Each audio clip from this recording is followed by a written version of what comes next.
Hello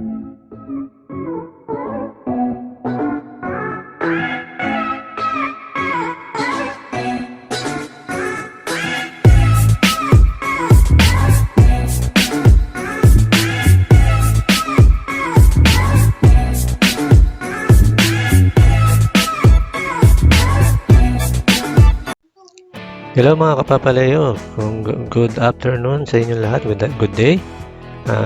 In this video, I will teach you how to have a live stream in desktop mode in your cell phone. Even you are not in 1,000 subscriber.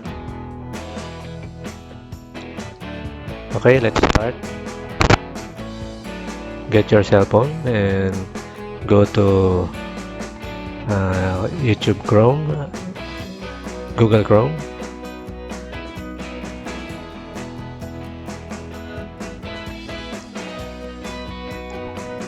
Go to YouTube Chrome, not in a YouTube application. This go to Google Chrome now. In Google Chrome, you can go to the setting of the Google Chrome at the upper right side, and check the box of desktop site. Here is it, how to set your Chrome in the desktop site para it's just like a desktop or a PC mode. Then go to the camera icon in your Google Chrome. Okay, let's zoom in. There, go to the camera icon and you can select the Go Live streaming. Select the Go Live.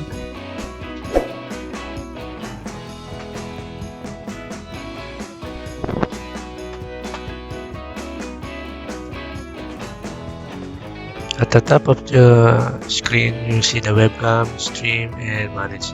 Select the webcam and retype your title for your live stream.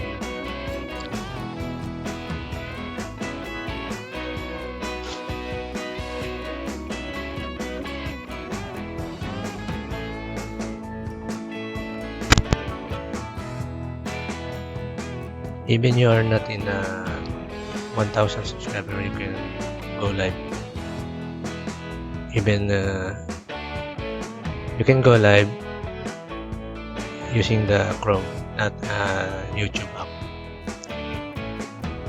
Okay, set your COPA, or set this for the kids or for the adult. You can add also a description.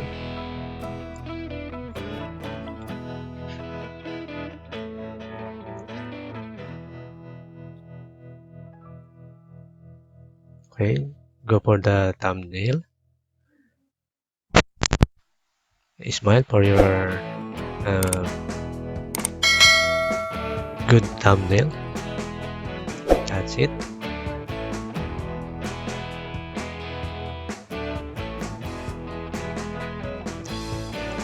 You can also add the thumbnail, or even upload the thumbnail if you have already created a thumbnail on your PC or desktop or in your cell phone.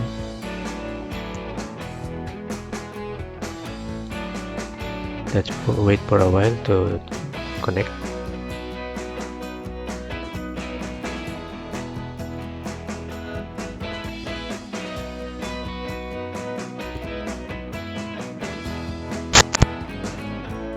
After that, you can click the Go Live.